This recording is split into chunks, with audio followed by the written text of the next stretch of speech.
ओम शांति। 4 मार्च के बाबा के साकार महावाक्य हैं। बाबा ने कहा, मीठे बच्चे, तुम रॉयल कुल के रॉयल स्टूडेंट हो। तुम्हारी चलन बहुत रॉयल होनी चाहिए, तब ही बाप का शो कर सकेंगे। बाबा ने प्रश्न पूछा, विनाश के समय अंतिम पेपर में पास कौन होगा, उसके लिए पुरुषार्थ क्या है? अंतिम पेपर में पास वही हो सकता है जिसे बाप के सिवाय पुरानी दुनिया की कोई भी चीज याद ना आए। याद आई तो फेल।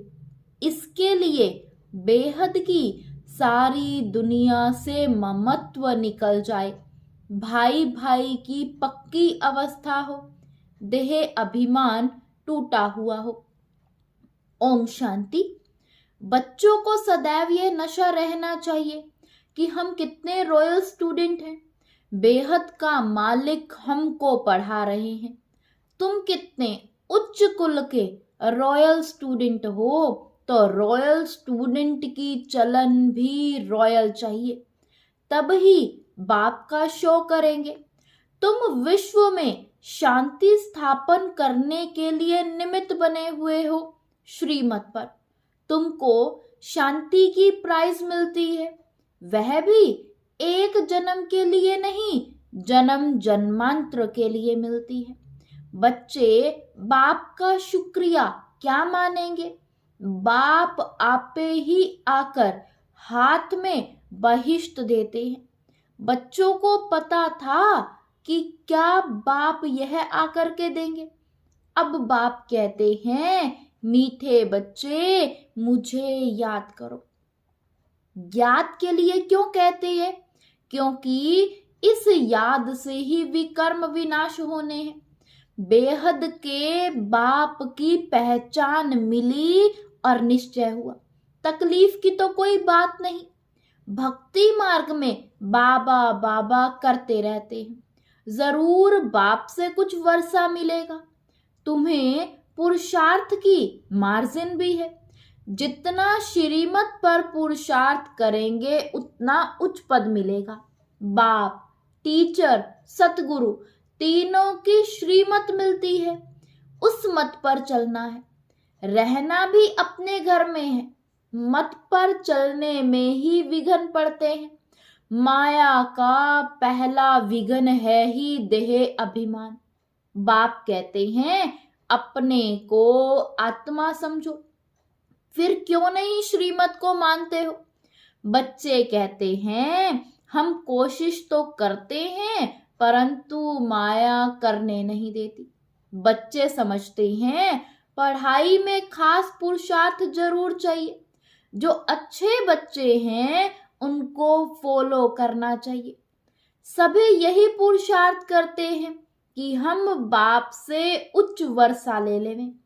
कांटे से फूल बनने के लिए याद की बहुत जरूरत है। 5 विकारों के कांटे निकल जाएं तो फूल बन जाएंगे, वह निकलेंगे योग बल से। कई बच्चे सोचते हैं, फलाना ऐसे चला गया, शायद हम भी ऐसे चले जाएं, लेकिन उसे देख फिर पुरुषार्थ करना चाहिए ना। शरीर छोड़े तो बाबा की याद हो, वशीकरण मंत्र याद हो, और कुछ भी याद ना हो सिवाय एक बाप के, तब प्राण तन से निकले। बाबा, बस हम आपके पास आए कि आए। ऐसे बाबा को याद करने से आत्मा में जो किचड़ा भरा हुआ होगा वह सब भस्म हो जाएगा।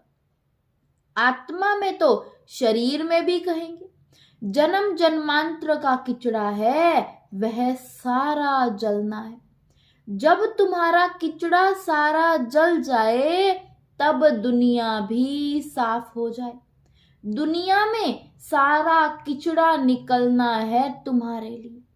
तुम्हें सिर्फ अपना किचड़ा नहीं साफ करना है, सभी का किचड़ा साफ करना है। बाबा को बुलाते ही हैं कि बाबा आकर इस दुनिया से किचड़े को साफ करो, सारे विश्व को पवित्र बनाओ। किसके लिए? उस पवित्र दुनिया में तुम बच्चे ही तो पहले पहले राज्य करने आते हो। तो बाप तुम्हारे लिए तुम्हारे देश में आए हैं। भक्ति और ज्ञान में बहुत फर्क है। भक्ति में कितने अच्छे अच्छे गीत गाते हैं, परंतु किसी का कल्याण नहीं करते। कल्याण तो है ही अपने स्वधर्म में टिकने में और बाप को याद करने में। तुम्हारा याद करना ऐसा ही है जैसे लाइट हाउस फिरता है। स्वदर्शन को ही लाइट हाउस कहते हैं ना। तुम बच्चे दिल अंदर समझते हो बाप दादा से हमें स्वर्ग का वर्षा मिलना है। यह है ही सत्य नारायण की कथा, नर से नारायण बनने की। बाप समझाते हैं तुम्हारी आत्मा जो तमो प्रधान बुनी है उनको सतो प्रधान बनाना है। सतयुग में सतो प्रधान थे, अब फिर सतो प्रधान बनाने बाप आया है। बाप कहते हैं मुझे याद करने से ही तुम सतो प्रधान बन जाएंगे। बाप ने ही गीता सुनाई थी, अब तो मनुष्य सुनाते हैं। कितना फर्क हो गया है। भगवान तो भगवान है, वही मनुष्य से देवता बनाते हैं। नई दुनिया में है ही पवित्र देवताएं। बेहद का बाप है ही नई दुनिया का वर्षा देने वाला। बाप को याद करते रहो तो अंतमति सो गति हो जाएगी। तुम जानते हो बाप आते हैं संगम युग पर पुरुषोत्तम बनाने के लिए। अब यह 84 का चक्र पूरा होता है, फिर शुरू होगा। यह भी खुशी होनी चाहिए। प्रदर्शनी में जो लोग आते हैं उनको भी पहले शिव बाबा के चित्र के सामने ला करके खड़ा करो। बाप कहते हैं मुझे याद करने से तुम यह बन जाएंगे। फादर से वर्षा ही सतयुग का मिलता है। भारत स्वर्ग था, अब नहीं है, फिर बनना है। इसलिए बाप और बादशाही को याद करो तो अंतमति सोगति हो जाएगी। यह है सच्चा बाप। इनके बच्चे बनने से ही तुम सचखंड के मालिक बन जाएंगे। पहले पहले अल्फ को पक्का कराओ। अल्फ बाबा बे बादशाही।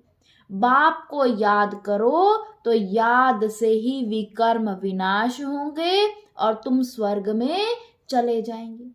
कितना सहज है। जन्म जन्मांतर भक्ति की बातें सुनते सुनते बुद्धि को माया का ताला लग गया है। बाप आकर चाबी से ताला खोलते हैं। इस समय सभी के कान जैसे बंद हैं, पत्थर बुद्धि हैं।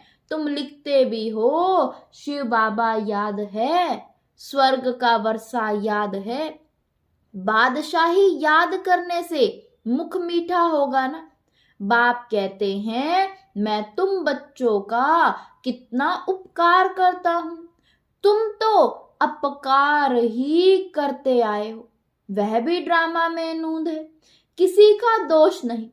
तुम बच्चों की यह मिशन है ही पत्थर बुद्धियों को पारस बुद्धि अथवा कांटों को फूल बनाने के लिए। यह मिशन तुम्हारी चालू है। सब एक दो को कांटों से फूल बना रहे हैं, उन्हों को भी ऐसा बनाने वाला जरूर किंग फ्लावर होगा, स्वर्ग की स्थापना करने वाला अथवा फूलों का बगीचा बनाने वाला एक ही बाप है। तुम हो खुदाई खिदमतगार। तमो प्रधान को सतो प्रधान बनाना यह खिदमत है और कोई तकलीफ नहीं देते हैं। समझाना भी बहुत सहज है। कलयुग में है ही तमो प्रधान। अगर कलयुग की आयु बढ़ा देंगे तो और ही तमो प्रधान बनेंगे। तुम जानते हो अब हमको फूल बनाने वाला बाप आया है। कांटा बनाना रावण का काम है, फूल बाप बनाते हैं। जिसको शिव बाबा याद है उनको जरूर स्वर्ग भी याद होगा।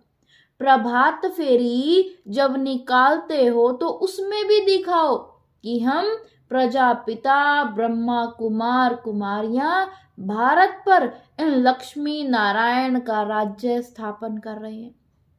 हम ब्राह्मण सो देवता बनते हैं, देवता सो फिर क्षत्रिय, सो फिर वैश्य। यह बाजोली है।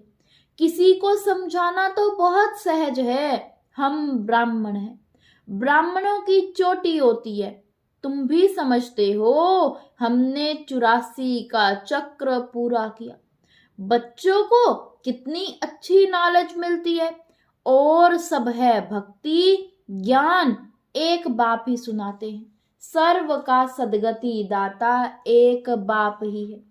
पुरुषोत्तम संगम युग भी एक ही है। इस समय बाप तुम बच्चों को पढ़ाते हैं। भक्ति में फिर यादगार चलता है। बाप ने तुम बच्चों को रास्ता बताया है कि यह पुरुषार्थ करने से तुम यह वर्षा ले सकते हो। यह पढ़ाई बहुत सहज है।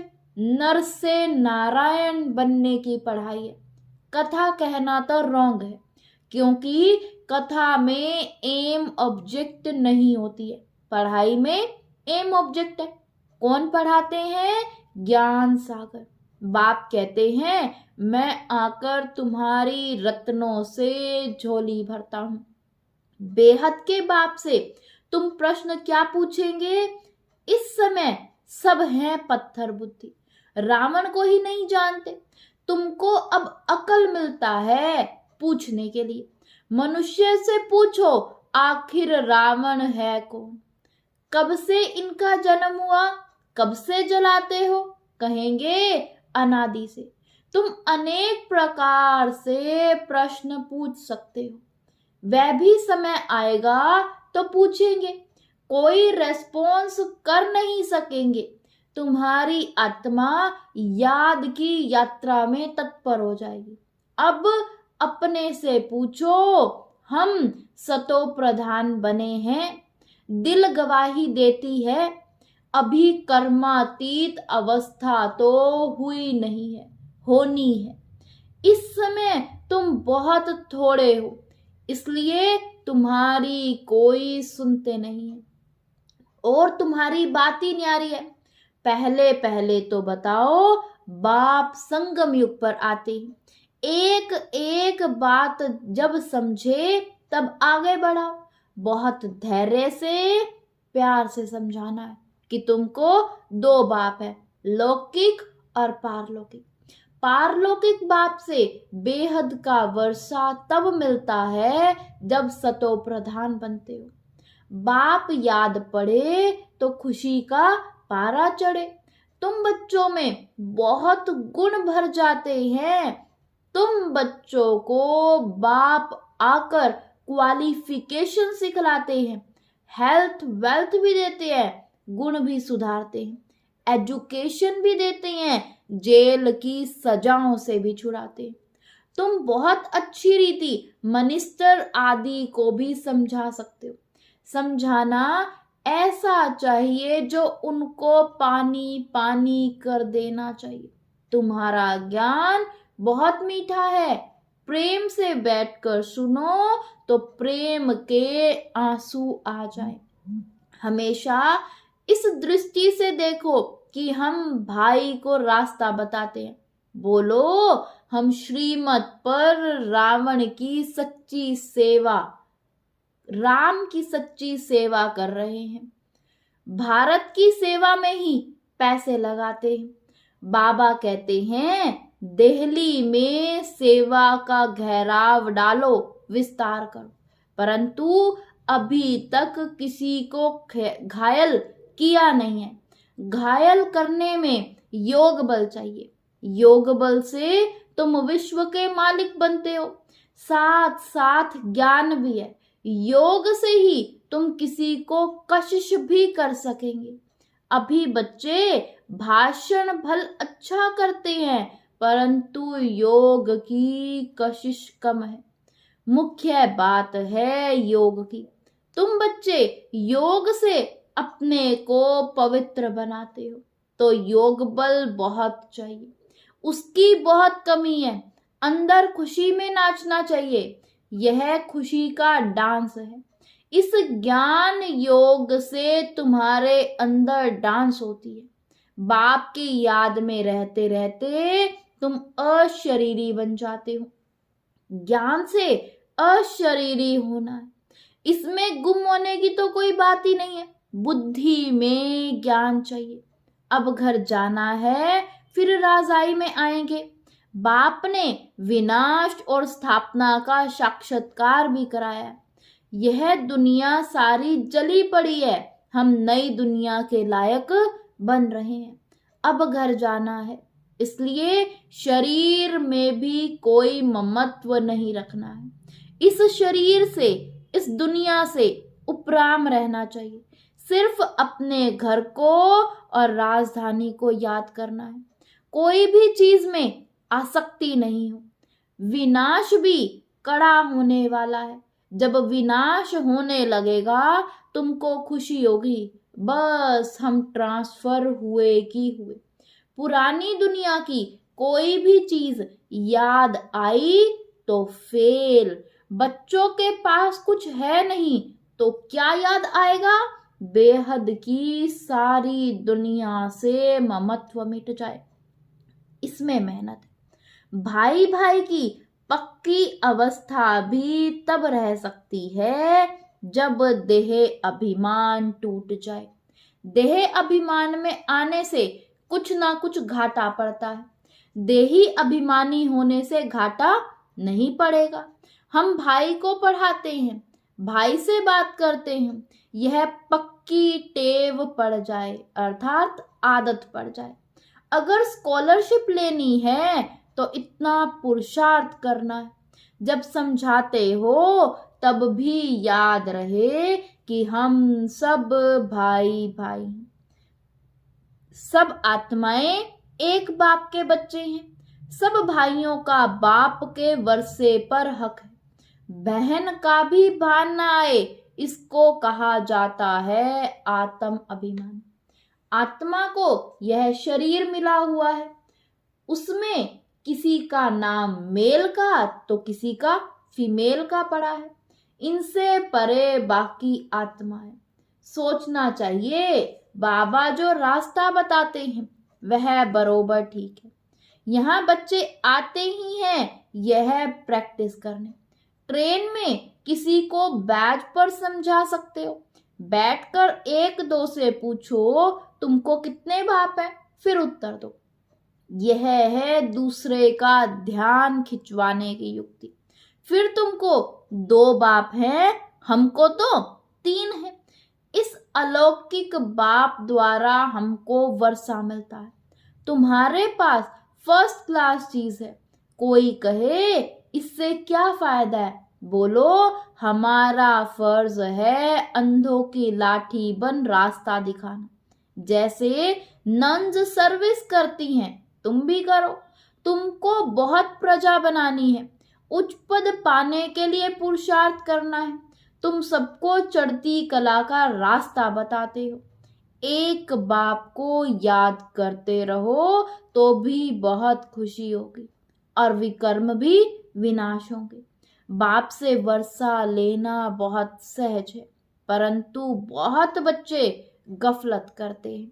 अच्छा, मीठे मीठे सिकिलदे बच्चों प्रति माता पिता बाप दादा का याद प्यार और गुड मॉर्निंग। रूहानी बाप की रूहानी बच्चों को नमस्ते। धारणा के लिए मुख्य सार। फर्स्ट पॉइंट, अंत समय में पास होने के लिए इस शरीर और दुनिया से उपराम रहना है। किसी भी चीज में आसक्ति नहीं रखनी है। बुद्धि में रहे कि अब हम ट्रांसफर हुए की हुए। सेकंड पॉइंट, बहुत धैर्य और प्यार से सबको 2 बाप का परिचय देना है। ज्ञान रत्नों से झोली भरकर दान करना है। कांटों को फूल बनाने की सेवा जरूर करनी है। वरदान दिया बाबा ने आज, बाप और सेवा में मगन रहने वाले निर्विघ्न निरंतर सेवाधारी भव। बाप और सेवा में मगन रहने वाले निर्विघ्न निरंतर सेवाधारी भव। जहां सेवा का उमंग है वहां अनेक बातों से सहज ही किनारा हो जाता है। एक बाप और सेवा में मगन रहो तो निर्विघ्न निरंतर सेवाधारी सहज माया जीत बन जाएंगे। समय प्रति समय सेवा की रूपरेखा बदल रही है और बदलती रहेगी। अभी आप लोगों को ज्यादा कहना नहीं पड़ेगा, लेकिन वह स्वयं कहेंगे कि यह श्रेष्ठ कार्य है, इसलिए हमें भी सहयोगी बनाओ। यह समय के समीपता की निशानी है, तो खूब उमंग उत्साह से सेवा करते आगे बढ़ते चलो। स्लोगन है, संपन्नता की स्थिति में स्थित हो प्रकृति की हलचल को चलते हुए बादलों के समान अनुभव करो। संपन्नता की स्थिति में स्थित हो प्रकृति की हलचल को चलते हुए बादलों के समान अनुभव करो। ओम शांति, ओम शांति।